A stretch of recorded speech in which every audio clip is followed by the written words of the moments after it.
Hi everyone, welcome. We're just giving it 30 seconds until everyone finds their way into the room, and then we will kick off.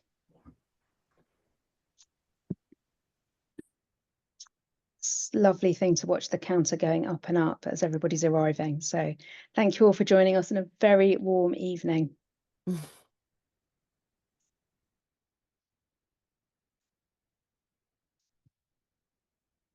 Right,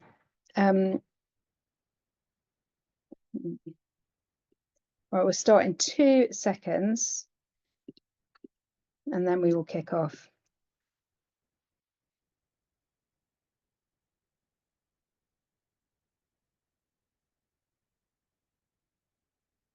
Right. Okay. I think we're going to kick off. So, welcome everybody. It's lovely to see you all. My name's Josie, and I am the executive chair and founder of co-founder of Creative Access. I'm very, very excited to welcome you all to this fantastic online Creative Access Masterclass. Just before we kick off, a couple of things just to let everybody know. So first of all, if you don't already, please do follow us on our social media platforms. We're on TikTok, Instagram, X, everything else at _ Creative Access, and tag us if you get a chance, and do tag our speakers too. And for those of you for whom this is the first masterclass, we do very much hope it won't be the last masterclass you're joining us. And in fact, the next one we're doing is an in-person event at the wonderful Victoria and Albert Museum. It's an exhibition on design and disability, and we've got a special tour for the Creative Access community on the 31st of March. So keep an eye out in your inbox, because bookings for that will be live soon. So with that, I'm sure you've all been on lots of webinars before, but and thank you to all of you who've submitted your questions in advance. If you want to submit anything live to the audience, our fantastic host, Helena, will be keeping an eye on the chat, so you can upvote questions or you can submit your own. So with no further ado, I'm going to introduce our two phenomenal speakers. So first of all, the incredible Sathnam Sanghera, who I've known for many years, who actually once upon a time was chair of the Creative Access Board. He's a really incredible journalist, but also an author. He's written autobiographies, and he's the boy with the top knot. He's written a book called Marriage Material, which has just been shown at the Lyric Hammersmith, which is exciting. And 2 books, Empire World and Empire Land, plus a children's version. So he's been a busy man, and has lots and lots of wise words, I'm sure, to impart us on being an author, being a playwright even, and certainly being a journalist. And then the fantastic Helena, who is one of our Creative Access alumni. She did her traineeship over 10 years ago at Transparent Television, and had a fantastic career, and is now the host with a couple of other people of Media Storm. So we're really, really excited to have both of you here. Thank you again for joining us. And I am going to pass on to both of you for the rest of the webinar. I look forward to hearing everything you've got to say. Thank you so much. Thanks everybody for joining us. It's so exciting. As Josie said, I did my Creative Access internship over 10 years ago, which feels wild to say. But yeah, I definitely don't think I would have had the career I had, at least the foot in the door, if it wasn't for Creative Access. So I'm very happy to be here. But even happier to be interviewing who I am interviewing today. And I just want to jump right in, and I want to start from the beginning, if that's okay with you, Satnam. Yeah. I really want to start just so that people can get an understanding of your journey, who you are, how you got to writing. So you were born in the West Midlands, and I read that you entered the education system unable to speak English. Yet you went on to graduate from one of the top universities with one of the top degrees in English language and literature. And I guess my question is that, do you think that your early experiences shaped a fascination with the English language and a love for reading and writing? Yeah. In short, I mean, I don't know if it was because of that experiences, but my dad still can't read or write. He's illiterate, and my mum at the time couldn't speak English, and no one in my family had gone to university, and we had no books in our household, which is why I've probably got too many books now. We had no newspapers ever delivered. No one talked about politics. It was a very working class Punjabi environment, and everyone worked in factories if they worked at all. And in my school, English was not the first language for most of the students, and it was used as a stick with which to beat Wolverhampton. There were stories, newspaper stories about how there were so many Punjabi children in Wolverhampton schools that even the English kids were speaking Punjabi. And weird thing is, you're getting the same kind of stories this week about how there aren't enough English speakers in certain British schools. But all the research shows that actually people who have English as a second language end up doing better at school, and they raise the standard of education of the kids around them. So these myths continue, but it absolutely had a defining impact on me. My background. Yeah, absolutely. No, it is so interesting how those news cycle narratives repeat themselves. We will actually talk about that a little bit later on, in terms of how that happens also with narratives about empire. But before that, after university, after graduating, you joined the Financial Times as a reporter. How was that for you? Did you find it at all difficult to navigate the newsroom as a person of color or somebody who came from the background that you did? Yeah, I guess it should have done because I didn't realize at the time the FT is quite posh.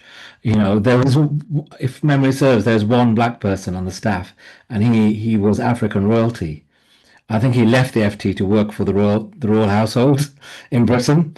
Yeah, but you know what helped was going to a grammar school and then going to Cambridge. It was all one thing led to another. As all so the things that I learned then unconsciously, like code switching, what to wear, what to say. I even lost my accent, my Wolverhampton accent, without really thinking about it. And so I think it's particularly hard for people who didn't go through that socialization, of independent school, and then Oxbridge. But the media still, the Fleet Street in particular, is still very, very Oxbridge and very upper middle class. But I didn't struggle with it. I loved it. The FT, even though it's quite upper middle class, it's also incredibly international. And so there was diversity in that sense, in that you were talking about India and Africa and Black America. And so even the subject matter was not myopic. The politics was not myopic, even though socially everyone seemed to come from a similar class. Yeah, absolutely. And I think, the experiences that you mentioned of being one of the few people of color, even about 4 or 5 years ago, I was working at the Evening Standard. And even then, I was definitely still in a minority of people of color, a visible minority. So it is just a constant reminder of, the need for things like creative access and the need to keep talking about um, that kind of lack of diversity, especially in journalism. Um, but do you feel that being a person of color has affected any of the opportunities for you throughout your career? In truth, I think it's given me opportunities. And I think we really need to be in the DEI space. We need to be more nuanced, especially as DEI is under threat. And I think the fact is, you are just as unlikely to see a white working class person on Fleet Street as you are a black writer. And increasingly, I think we need to recognize that actually certain people of color come from very privileged backgrounds. Some of the poshest people I know are British Asian, but the word Asian incorporates a huge demographic.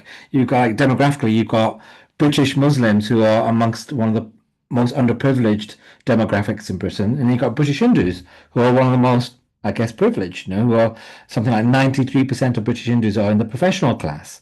And so, what does the word Asian mean? What is the significance of color? I think we've got to paint in less broader strokes now and be more focused about where the disadvantage is and where we need to do work. Yeah, absolutely. And I'm sure that your experiences have been informed just from, as you said, growing up in Wolverhampton, but then also going to Cambridge. And so I imagine that was kind of a dichotomy for you. I want to talk about your experiences as a kind of young junior journalist at the start of your career. Do you think that those experiences, the knowledge that you picked up there, has shaped your approach to interviewing and to storytelling when it came to writing your books?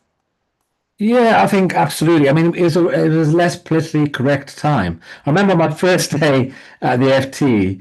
I was walking into work in my suit very proudly, and one of the most famous columnists there called me into his office, and I was very excited to meet him. And he asked me to fix his computer.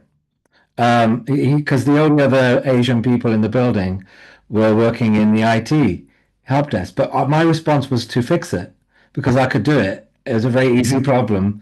But then he continued asking me to fix his computer for the next 5 years, even when I was a columnist on the same page of the paper as him. But I didn't take offense. I found it funny. I even wrote about it in the FT. And so I guess that's a personality thing. I mean, I could have taken great umbrage, but I didn't. And I think if there's one thing I'm glad for my journalism career, and journalism is hard, it's increasingly right wing. But one really good thing about it is it forces you to hang out with people you disagree with. You've got to have a canteen lunch with Jeremy Clarkson or sometimes, or and what happens then is that you continue seeing people as human beings. You'll find something in common with someone you disagree with. But the problem with social media is you never meet people. So it puts us into these weird groups where everyone just hates each other and there's no common ground anymore. So that's one really positive thing about Fleet Street is that you're forced to see the humanity in people you probably on paper really dislike. Yeah, absolutely. Um, Have you had experiences like that? just just running through my brain, many Yeah. experiences like that. I mean, I'm yet to have a lunch with Jeremy Clarkson, but I've there's still never time. I've never met him. I don't know why I used him as an example. But I work at News Corps, so there's a lot of people I disagree with. There's time. Yeah, I Yeah. think no, I definitely had similar experiences working at the Standard. That's quite a good example. But I want to talk about Empire Land because I think what I wonder about that is really what made you want to write now several books about Empire. And maybe it is to do with disagreeing with people because you have faced a lot of pushback for writing about Empire. But I wondered first, what to you is the need and the importance of challenging the way that the imperial story has always been told? Because I studied history to A level in school, and I'm not entirely sure that the words empire or imperialism or colonialism were ever used. So, what made you want to challenge that narrative and write about it? Well, probably similar to your experience. I was in my 40s when I realized that I knew nothing about it, and it came as a shock. And I didn't study a single brown author until my final term of university. Not a single brown character, author. Sam Rushdie I was finally allowed to read, and Hanif Qureshi. And even at the time, I didn't realize because it takes a while to understand your own life, right? And then I got to my 40s and I was researching a novel about this Indian guy who came to London in the 18th century. And I was like, oh my God, I don't know anything about the British Empire, and yet it explains everything about me. It explains why my parents came, explains why there's a lot of British Asians everywhere, it explains why people love curry in Britain, explains why we drink gin and tonics, explains our racism, our multiculturalism, our politics, our Brexit. And suddenly I saw it everywhere. And so it just kind of blew my mind. And also, I didn't understand I couldn't find a book that explained it clearly because every book about the British Empire is like this big. I mean, that's it's a starting point, and they're also highly political, and they assume a lot of knowledge. And I just wanted a book that kind of explained it in a neutral way, and I guess I ended up writing that book. You published Empire Land in 2021, and then Empire World came out last year. So there was obviously more to say. Have the Yeah. conversations about empire, race, colonialism shifted at all in the past few years, whether that's for better or for worse? Yeah, I think they have shifted, definitely. I mean, David Olusoga talks about this very well, but it's only in the last 5, 10 years that we finally have a different narrative on the British Empire, that we're finally getting points of view from the viewpoint of the colonized, the indigenous, um, over the last, basically since the empire, over the last 400 years, we've basically only had the colonizers' view. But there's also been a huge backlash against that. And there's a view among some people that the colonizers' view should be the view, that there's an idea that history is fixed and that if you're challenging it, you're woke. It's weird. This argument only seems to appear with empire. I mean, if someone gives you a different opinion about the Stone Age or about Henry VIII, which happens all the time, people don't go, "Oh, you're woke. You're trying to rewrite history." That's what historians do. But even Rishi Sunak went on the record about slavery and said, "I wish these people would stop trying to rewrite history." But that is exactly, mate, what historians do. And finally, we are getting different versions of what happened at this crucial time in history. I have just thought about this question now. I hadn't written it down, but when I It's try allowed. when I try and talk about empire and Britain's history, especially in India with my grandparents, they kind of have a similar reaction to, let's say, like white British middle class, maybe of the elder generation people of this. Like, no, it was fantastic. It was wonderful. They did so much.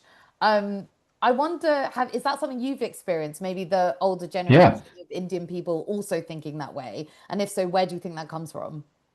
I think it varies hugely between families, but this is what the British did, divide and rule. They did indulge certain social classes, certain ethnicities. If you go to Regent's Park, you'll find a beautiful fountain there, which has been put up by a Parsi gentleman, is how he describes himself, thanking the British for what they did in India.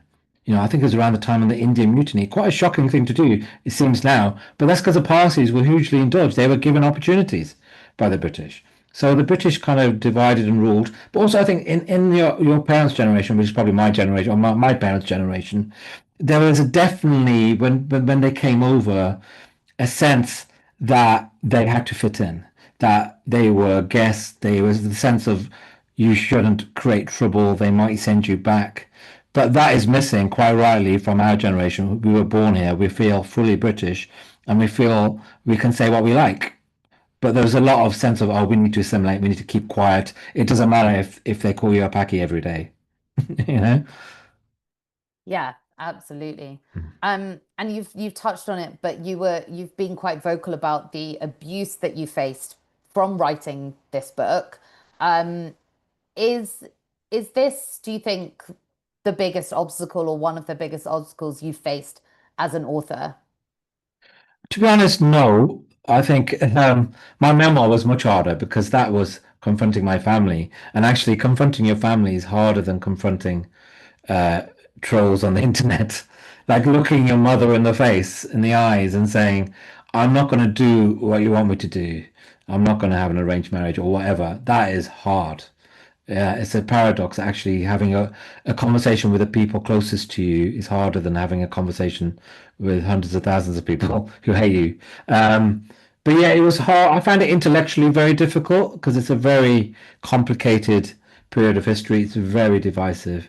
It's taken its toll. I mean, I'm kind of done with Empire now, and it's not just the right. You don't just get stuff on the right. You get a lot of people on the left for whom empire is nothing but evil. And if you point out anything nuanced, they're furious at you. And there's a lot of ongoing issues in the world today, Israel, Palestine, and so on, that were created by British Empire and colonialism, and those are very difficult to discuss in a nuanced way nowadays without people on both sides trying to shut you down. And do you think that is because you alluded to it a bit before, because of social media, because we're not necessarily meeting face to face as much anymore? Yeah, I think social media AI is creating an algorithms more than anything. You have a view and you get that view sent back to you, and basically you radicalize yourself. And you end up believing, I've seen this happen with so many people. You see it happening in real time with Elon Musk. He's bought the platform that has radicalized him. And so they say one thing, and then 2 years later, they're saying something they never believed. But now the algorithm has supercharged them. And I worry that this is just going to destroy human civilization, because we just cannot see the middle ground. And also, we're losing the ability to tell what is fact and what is fiction. Yeah, absolutely. Okay, well, I'm terrified now. Yeah, it's Do the end of the you world, basically. do you have any possible solutions or thoughts on how we can change that, even in small ways? Well, I do think talking to people in the canteen helps. I do sense that people have had enough of the algorithms, and people are logging out. I mean, I feel like we're at the end of something. I feel like social media is getting exhausting for everyone. Even I hate myself. Why am I, I'm a writer. I should be reading books at night. Why am I watching a video of a Chinese toddler eating lobster for 10 minutes? 10 minutes! You know, why am I doing it? Our brains are rotting. And I feel there's a backlash. I mean, people coming off Twitter. There's a push to get smartphones out of schools. I feel like AI is going to bring back exams. I just feel like the trend, hopefully, is back towards human interaction and books and nuance. Hopefully, I don't know. Yeah. What's your favorite? What does the algorithm send your way? Oh, I don't even want to Be say honest. it. Okay, Be honest. honestly, obviously I'm a very, very serious news journalist, but I love reality TV. I'm sorry, I can't help it. Mm, And so yeah, my feed is mostly just clips from reality right. TV, to be honest. That's what I get fed. And you know what? It's fine. I've got a journalism Instagram, and then I've got a private Instagram. So it's kind of, you can separate those two algorithms, which is quite nice. Um, but let's talk a bit more about genres, because you mentioned your memoir, and you've written non-fiction books, you've written memoir and novel, presented documentaries, you've got a new book coming out about George Michael. And, Yeah. I think a lot of people, especially young people trying to get into their chosen industry, they feel very pressured to just do one thing or to stick to one area of journalism or one area of writing. Um, did you ever feel that pressure, and did it take confidence to do many different things? Yes, a really good question. And I actually think that if you want to make it, you shouldn't do what I do. Well, at least as a writer, you should. The writers who make it write one kind of book, and they keep writing that book until they die, and they accumulate an audience. I just like to do different things because to keep myself interested. But I think generally, there are some geniuses who just when they're 19, they're born as a writer, and they can write a book and it's great, and that's it. They found their genre. But I think most people, it's good to do different types of writing, to learn about writing. I'm so glad I was a news reporter because it taught me so much about fact gathering and fact checking. I'm glad I didn't become a columnist until my late 20s. You meet a lot of young people now who are like, I just want to be a columnist. And you're like 21. And I do think you need to know a bit about the world, and you need to accumulate experience. I know I sound like a dad, but you need to accumulate experience, and also you need to learn how to write. I do think you have a certain amount of crap you need to get out of your system. I'm so glad that I learned on local newspapers when I was a teenager, and that stuff is not online. But nowadays there's so many outlets, and I think it's good to try different forms of journalism. And also, it enables you to work out what you're good at and what you like doing. Those can often be different things. It's only once you've tried something that, So, I mean, some people will be put off by the idea of doing business journalism, which is what I did for a few years. But actually, I'm so glad I did it because it opens up a world that you just had no idea about and helps you understand the parts of the world you don't know. And also, journalism is about explaining complicated things clearly. So if you have a complicated thing like business or the empire, or in my memoir, schizophrenia, and you can explain it clearly, that is, I think, the point of journalism. Yeah, no, I definitely agree. And I think that it's quite difficult maybe in the British education system to um do multiple things because I feel like you have to pick your path really Yeah. quite early. And I think that that sometimes disadvantages a lot of people. So on that note, do you have any tips for people who want to try different things, but maybe they're scared, maybe they're worried they're going to fail, maybe they're worried they're going to get behind in another area? Do you have any tips for people to go for it, go with Yeah. it? Yeah, I mean, don't worry about failure. Worrying about failure is constant. That is the creative condition. If you're in the creative industries, if you're not worrying about failure, you're doing something wrong. I'm worried about failure now. Every book is a potential disaster, and every article is, and every tweet is. Um, in terms of advice, I think there are ways to do things. Like, for example, you can do multiple forms of writing at the same time. I mean, I was a news reporter, but I did a creative writing course. So there's a great charity called the Arvon Foundation. I recommend it to everyone I talk to.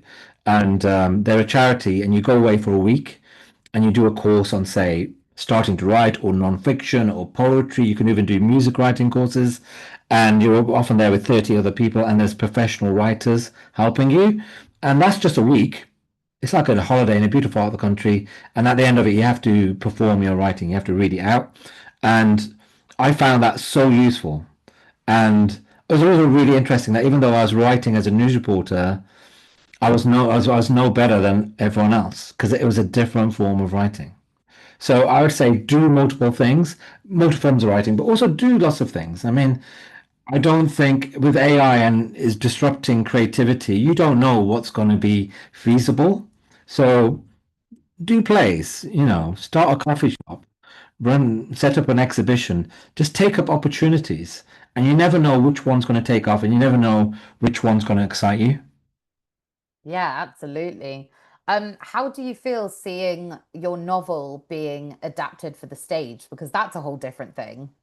Yeah, honestly, I was I was surprised because I don't actually like the theatre. I'm always moaning about it because when the theatre's bad, it's really bad.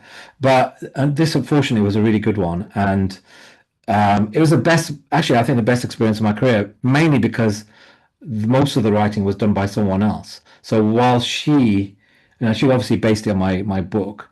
So while she was in the audience going, "Oh my God, they fucked that line up," or "Oh, I wish I'd rewritten that," I just sat there like a proud dad going, "Oh my God, this is amazing! I love it. It's all wonderful," and I turned into a total lovey. And yeah, I've seen it I think 8 times, and I think I could watch it every night. It's so joyous, and it's amazing that something that lived in your head 13 years ago is now a real thing. And it's got a massive British Asian, actually, but it's got a very brown audience who aren't like a normal theatre audience. They really shout and they groan and they shout at the characters and they eat cheese straws really loudly and drink and burp. And it's amazing. It's totally unlike the theatre that I watched as a kid, which I found very uptight. That is fantastic. Also, I do love the lyric Hammersmiths a It's a lot. I great think it's theatre, a yeah. yeah, I think it's a great theatre. Just to say, we will be going to questions in a couple of minutes, so get typing them in the Q&A tab. Um, but before that, a lot of your works, your novel, your memoir, of course, have been from your own personal experiences. Um, how do you approach adapting your personal history across those genres, across memoir, nonfiction, novels? Yeah, that's been a very interesting and surprising thing because everything about academia and everything about Financial Times journalism was about taking yourself out of it. So I don't think I used the word I until I was 27. You know, I just the idea of talking about myself, and now it's a bit of a culture of talking about yourself, right? And so it's something that I really only learned with my memoir. And even then, I had my editor constantly saying, put yourself into it, put yourself into it. And I realized with my memoir that actually, if you put some of yourself in, not, and you really got to be careful, you got to work out when it's powerful to use I. You can bring people into very difficult subjects. You know, if you give people reason to, I think I would not pick up a book about schizophrenia because it's such a difficult topic, but you might pick up a book that you think is going to be a funny thing about immigration, a bit like East is East, right? And then in the process, you might learn something. So I think personal stories are a powerful way to bring people into very difficult subjects, but also you can overdo it. And it's something you only learn by writing. Just you have to keep on writing. And I sometimes reread something I wrote 10 years ago and I'm like, oh my God, there's too much of me in it. But even now, I'm on the cautious side. I regularly get articles sent back to me saying there's not enough of you in it. Because I think that's a good feeling to have in you because you can overdo it. I find that very interesting because I actually sort of think that that's kind of one of the things that made me start my podcast, because I felt like a lot of the journalism I was seeing a few years ago before I started it was a lot of journalists making themselves the story. And I felt that there were minority voices who were essentially being completely steamrolled because everybody was talking about them and not talking to them. Which is why, yeah, we do current affairs from lived experience only, from people who have lived the things. So if we're doing a story about refugees, we'll only talk to refugees who have made the journey, to actually ask them, what made you flee? What made you come here? How was it? What policy do you think has to change? Because I do think there is a danger of some journalists in this day and age making themselves the story. Um, so yeah, it's good to find that balance. Good to see that we have a lot of questions. I think right now I will start from the top. So how do you think journalists who work remotely and or not based in London eat at the canteen and generally create and maintain connections with fellow journalists? I think you sort of answered that, but the remote work is quite Yeah. interesting and the London is quite interesting. Yeah, but I guess your generation have got an advantage that I never had. Mm, Social media. And I mean, who are the most enthusiastic users of social media? Journalists. Every mm. journalist in the world is on social media. I think X is increasingly not useful and toxic, but get on Blue Sky, man. There's a lot of journalists there. And journalists are always looking for ideas. They're very needy people. So read their stuff, reply to them, um, ask intelligent, non-aggressive, non-abusive questions. That is amazing. And in a world where every journalist now gets trolled, just to have an intelligent response. You remember, if someone asks an intelligent question, you kind of remember that Avi, right? So I think there's a great opportunity with the internet to connect with journalists who, in my day, would just I didn't they were unapproachable people. Mm. And in terms of London, I wonder what advice would you give someone who wants to enter the career space but doesn't live in a big city like London? Yeah, I mean, again, I had to leave, like everyone, I had to leave the Midlands to come to London. It's still hard. It's really hard now that local newspapers are dead, basically, mainly. I mean, it's very, very difficult. But there are regional targets. Find those organizations, especially TV organizations, that have regional targets. So there's loads of TV companies that are based in places like Bristol, Cardiff, Manchester, because Channel 4, the BBC, they have regional targets. So find those companies and you can probably get work experience or jobs. But you've got to work out what the names of these companies are and the people involved. Again, social media is very useful for that. Mm. So Ravina says, do you have any advice for someone who's starting in publishing? What do you look for? Is that book publishing, you reckon? I think so. I'm going to say yes. Do you think they work in publishing or Ravina, tell yes, us. she says yes. Yes. What advice do I have for someone who wants to break into it or Someone who just started. Who's starting in publishing? Yeah, I would say work out what you want to do. Find someone very specific in the company whose job you want. It's so important because you can only achieve what you can dream and what you can envisage. So many young people, I was a bit like this when because all I ever wanted to be was a news reporter, you know. But each stage of the way, someone said to me, "Hey, have you ever thought about features?" I was like, "Not really." "Have you thought about being a columnist?" "No." "Have you ever thought about writing a book?" "Jesus Christ, no." And I was like that constant. It was other people having, so I probably wasted time and energy and made my journey more difficult, although the journey is also fun. But work out what you want to do and be ambitious in it, and then talk about it. Tell people, because that puts the thought in people's brain, and then people start connecting you with that. And there's a lot of timidity, I feel, amongst young people, especially young people of color, working class people who've never had anyone in their family who've done anything that they want to do. So you've almost got to create your own dreams and vocalize it. I sound like I'm saying you should manifest, but you should. You should manifest with purpose and specific, be specific, and find those human beings you want their jobs and talk about it. Talking about it is very important, I think, because I think a lot of people can be quite shy about their ideas, but as soon as you tell even one person, it makes it real, right?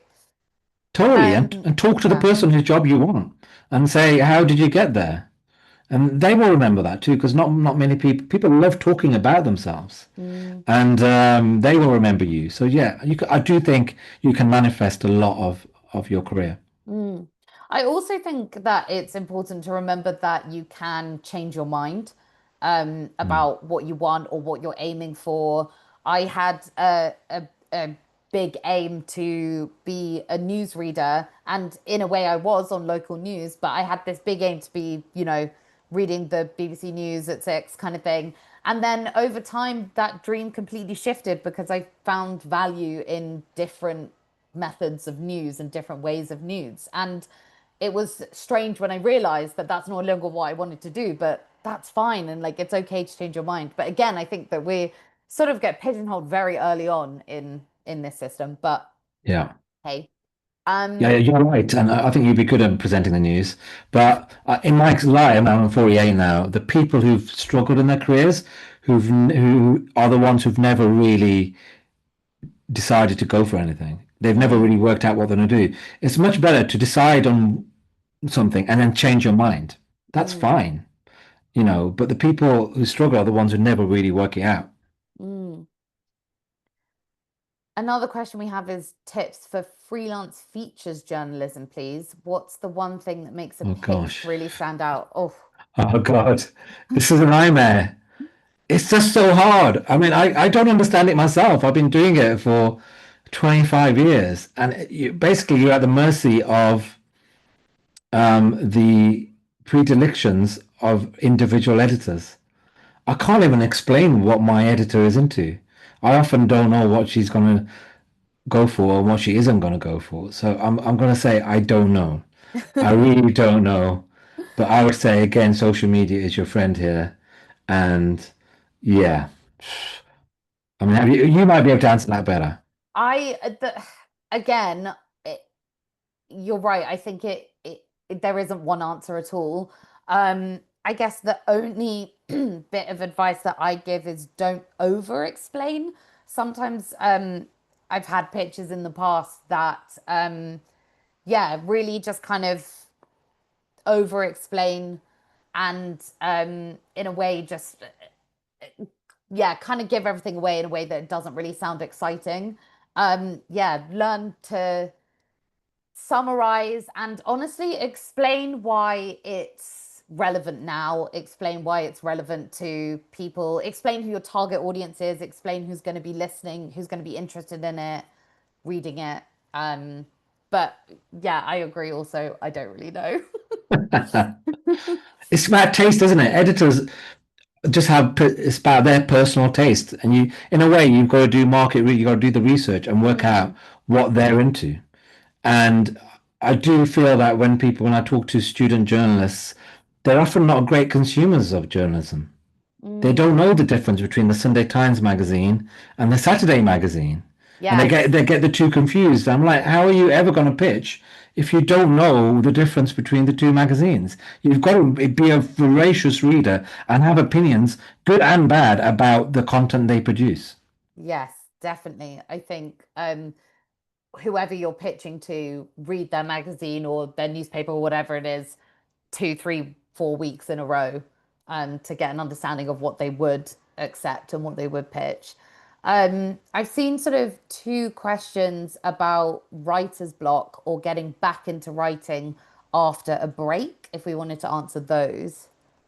Yeah, I don't believe in writer's block because I write for a living, and if I get blocked, my family starve.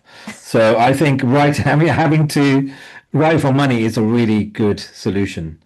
Um, yeah, I don't really believe in writer's block. I mean, I think the people I know who've had writer's block have been very successful, and they kind of don't need to write, or they've got another job, you know. And also, the world doesn't need more content. It doesn't need, and no one's begging you to write a book. In a way, you've got to really want to write. And sometimes people say, "Oh, what should you say to encourage writers?" I don't need to encourage writers because if you want to be a writer or a journalist, you're going to do it anyway. It's like wanting to be a footballer. It's an uncontrollable urge. You just have to do it. And if you don't, I feel like if you don't have that urge, maybe you should do something else. Is that harsh? Have you ever had to have a break from writing or had a break from writing, or is it just you've just been No, consistently doing it? I've been writing constantly since the age of 15. I would love to have a break. I would love to have a break. I'm tired. But yeah. Fair enough. I really like this question from Poppy Prescott, who says, would love to know some of the journalists whose work you admire. Oh yeah, that's a good question. And that's a great name, Poppy Prescott. Um, who do I like? I love my friend Nesrin Malik. I think she's an amazing writer. Features writers, I think Giles Carlin is a good critic. Always want to read him. Catamaran's great writing about pop music. Uh, David Sedaris is very, very funny. Yeah, but I probably admire book writers more because in a way, the people you admire, you want them to be doing things you can't do yourself. So it's probably people like Hilary Mantel who, there's not a single sentence Hilary Mantel has written in The Wolf Hall that I feel I could write. And I think we should, as writers, be trying to read stuff that's better than what you can write. And I feel like I try to increasingly read novels, and increasingly those novelists are women. I do think women are the best, for some reason, like the best writers around at the moment. That's refreshing. I was actually reading a couple of days ago this piece about how men don't like to listen to female-led podcasts. So, Idiots. yeah. That's so weird. Yeah, I listen to Elizabeth Day. Yeah. Brown Girls Do It Too. Do you listen to that? Oh yeah, I know them very well. Yeah, I feel like they're very warm voices, and isn't that what you want? Yeah. Yes. Yeah. For some reason, somebody's put for some reason laughing face. Yeah, the reason, yeah, okay, we all know what the reason is. Yeah. Okay, back to the question. Okay, so this question at the top says, what do you wish newer writers asked seasoned writers about? What could they be asking to truly get valuable insight? What should new writers ask older? This is a very meta question. Yeah. What should they ask? Oh God. Is this in terms of if you were reaching out to them on social media or let's see. Okay, maybe we can come back to that Yeah. one. Oh, more to capture wisdom. Yeah. I mean, the things that I'm really want to hear about from writers is their method, like their day-to-day stuff. and how do they do it? And how do they survive? How do they survive the freak out? How do they survive the loneliness? How do they physically do it without, I mean, every book I write, I get physically sick with each book. Like sitting down for a long time, being locked in a room by yourself. It's not good. And so I'm always looking for advice on how to mentally cope with it. And also, how do you cope with the success? How do you cope with the rejection? How do you cope with failure? That's the stuff I'm really interested in. Well, it's interesting that you said that because we literally have a question here that says, do you have any methods to organize the structure of your writing? Oh yeah. Well, this is the annoying thing. I do, but they're all mad. And this thing, I feel like a lot of writers feel this, that if the world knew how you write a book, you would be locked up in a mental asylum because it's so crazy. The way I write is I write a chapter and I rewrite it. I'm not joking, probably 90 times.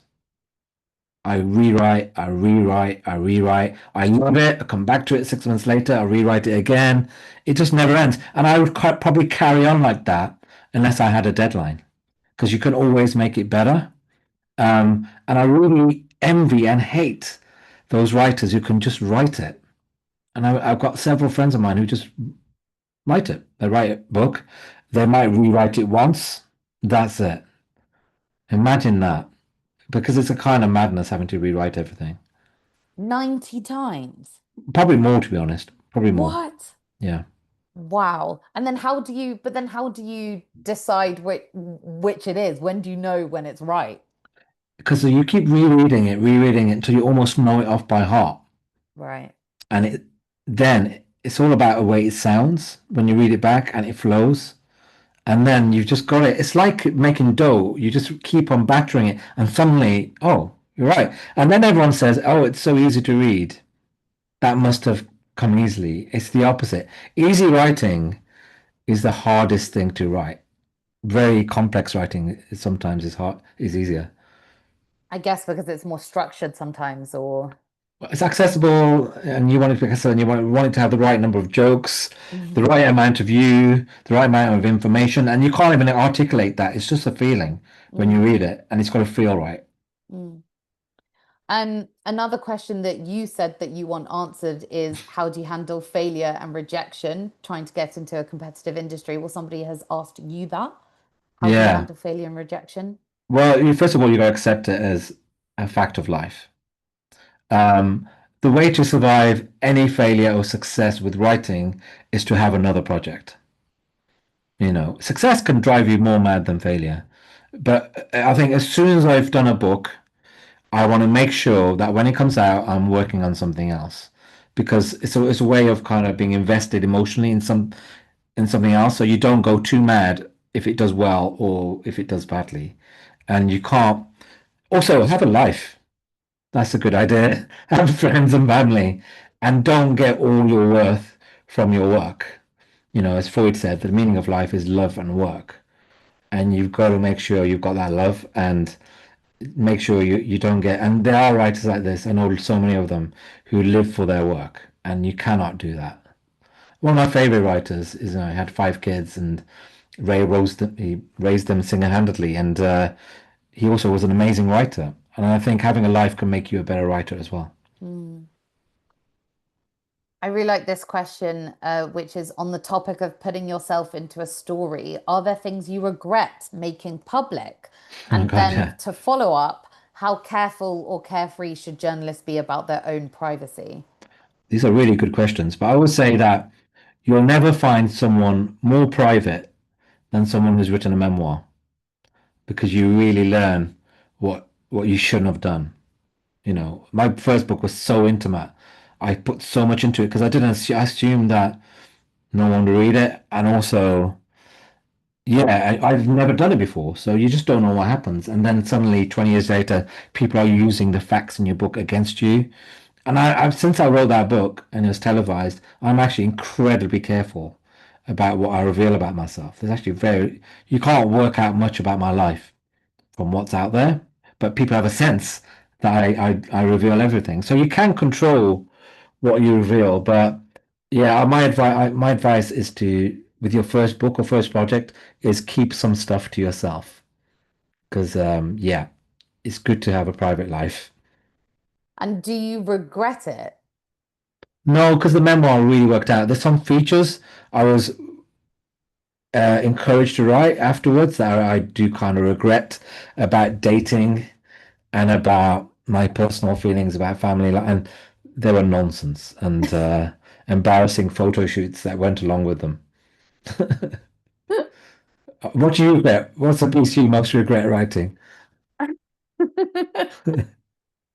Oh my gosh, I don't know. I'll have to think about that for a few more minutes. I once wrote an article about how I was desperate for children at the age of 32. I'm Oh, 38, I still haven't got kids. And there's a picture of me on the cover of the magazine with a toy. It's like, oh my God, how embarrassing is that? And also because you change your mind. And yeah, suddenly I very much didn't want kids for a long time. yeah. And you've got this article that's permanently there, associating you with an opinion that is very much not yours anymore. Do you ever feel like you have to come up with something a bit out there in order to think of the next thing to write about in your column, or do you think you've got enough content?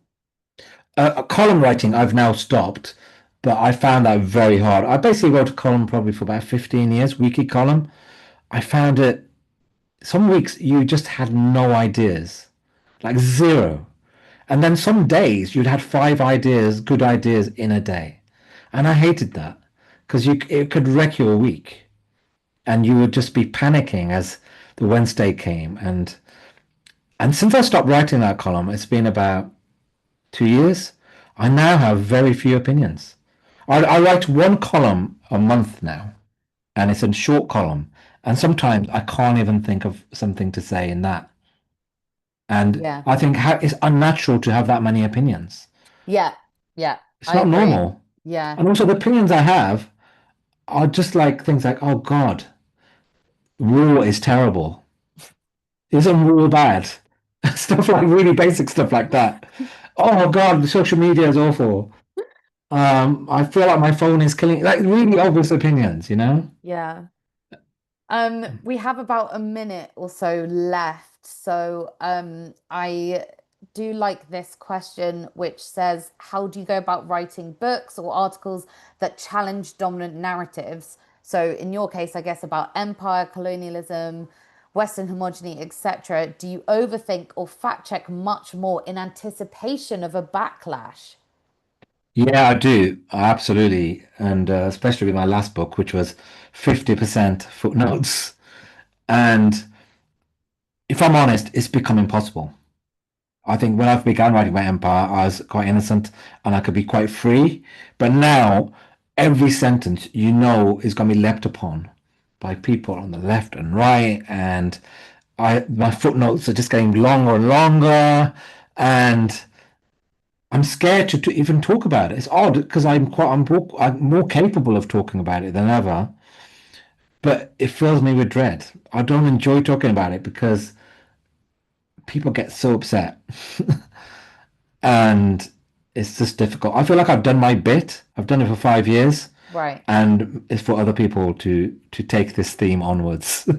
And for those other people, for an early career journalist who maybe wants to, carry that on or who wants to write about, I mean, I say contentious things, but it's not contentious. It's more challenging those dominant narratives, as Adil put it. What's your advice to them if they want to go that way with their career, if they want to challenge Yeah. dominant narratives? My one piece of advice, probably quite unexpected, is be funny about it because the world is a very depressing place at the moment. There's probably you can't be funny about certain things, but be human, be funny. You bring people in. Be nuanced. I think people don't want to be hit over the head with a sledgehammer with misery. You're not going to convert many people. You're not going to draw many people in. So try to be funny, try to be humane, try to bring your personality in.